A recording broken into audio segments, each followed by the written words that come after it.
Stephen Curry, hihingi na ba talaga ng trade mula sa Golden State Warriors? Matapos ang pagbabago ng kanilang roster at patuloy na paghahanap ng Warriors ng bagong championship formula, nagsimula ang usapan kung hanggang kailan mananatili si Curry sa Bay Area. Pero ang tanong, may katotohanan ba ang rumor na ito? Isa lamang itong haka-haka ng mga fans. Tara at pag-usapan natin yan. Eto nga, totoo ba na humiling si Curry ng trade? Unang dapat nating linawin, hanggang ngayon walang opisyal na pahayag mula kay Stephen Curry na humihingi siya ng trade. Wala ring kumpirmasyon mula sa Golden State Warriors na gusto nilang bitawan ang kanilang franchise superstar. Ang lumalabas na usapan ay nagmula sa mga speculation dahil sa sitwasyon ng Warriors. Dahil nasa huling bahagi na ng kanyang career si Curry, maraming nagtatanong kung gugustuhin pa ba niyang maglaro para sa isang kupunang handang lumaban agad para sa championship. Eto pa, at bakit nga ba lumakas ang trade rumors tungkol kay Curry? Bakit nga ba biglang lumakas ang ganitong usapan? Dahil simple lang ang dahilan, nauubos ang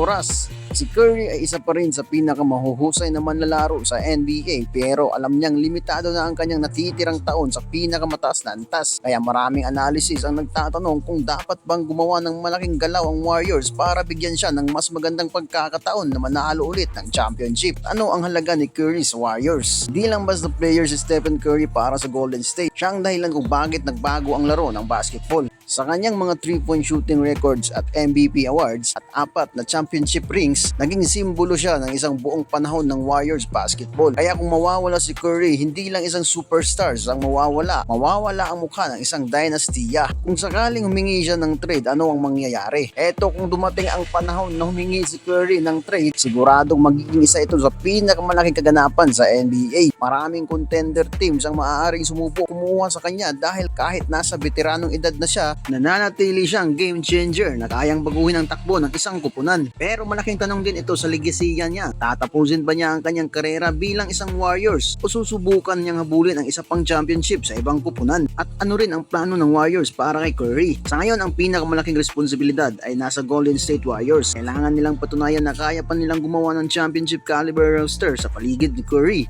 Dahil ang usapin ngayon ay hindi lang kung aalis ba si Curry. Tunay na tanong, kaya pa bang bigyan ng Warriors na sapat na suporta ang kanilang pinakamahalagang manlalaro? Kung ikukumpara natin si Stephen Curry kay LeBron James, makikita natin ang malaking pagkakaiba sa kanilang magiging kasama.